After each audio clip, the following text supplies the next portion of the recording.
We gotta do something. We love you.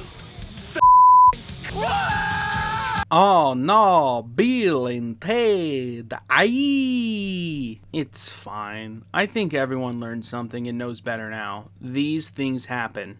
Please continue to call people out on their bullshit, though. This isn't funny.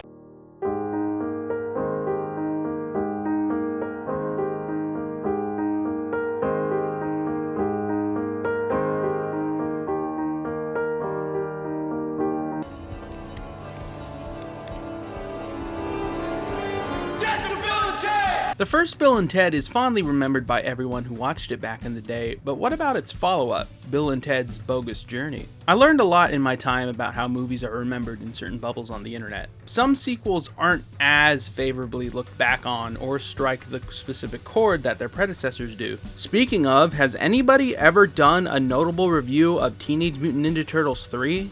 Can they finally go into as to why that movie is the stinker that it is? I'm sure it's out there. Maybe I'm not looking in the right places. A similar thing can be said about Bill and Ted's Bogus Journey. I mean, it's not that people say anything bad about it, they just don't tend to say anything about it.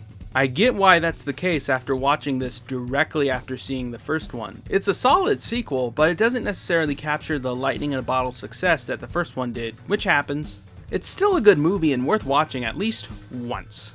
The film, where our heroes have to stop evil robot duplicates of themselves from the future from wrecking their rock careers, seems to be better on the filmmaking side of things. The production value has improved and it feels more confident in having more varied camera angles and shots. I'm just thankful to watch a sequel that feels like a new story with characters and elements from the first film, instead of an apparent rerun or retread. Bill and Ted can go to hell, and they do. With that, the film fleshes out the world of WyldStallyns in refreshing and interesting ways. It's not just exploring history now, it's also taking a trip through the surrounding cosmology of the universe of Bill and Ted, still playing chill with how it handles the hows and whys of what the duo encounter. It's still entertaining and very funny. Special props go to William Sadler as the Grim Reaper in this picture. It's hilarious to see him bounce off of and eventually embrace Bill and Ted's antics. Death here is definitely one of the best comedic depictions of the folk figure in recent decades.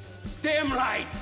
Bill and Ted's Bogus Journey isn't as good as the first film, but headbanging followers of Bill and Ted's escapades will be delighted with this follow-up. It expands on the characters and the world more and is just as entertaining and heartfelt as the first. With the nearing release of Bill and Ted 3, hopefully the big finale of the series can meet the same level of quality as the films thus far. If not, then I don't know. I might have to go crazy. I might have to go ballistic, dude. Wow!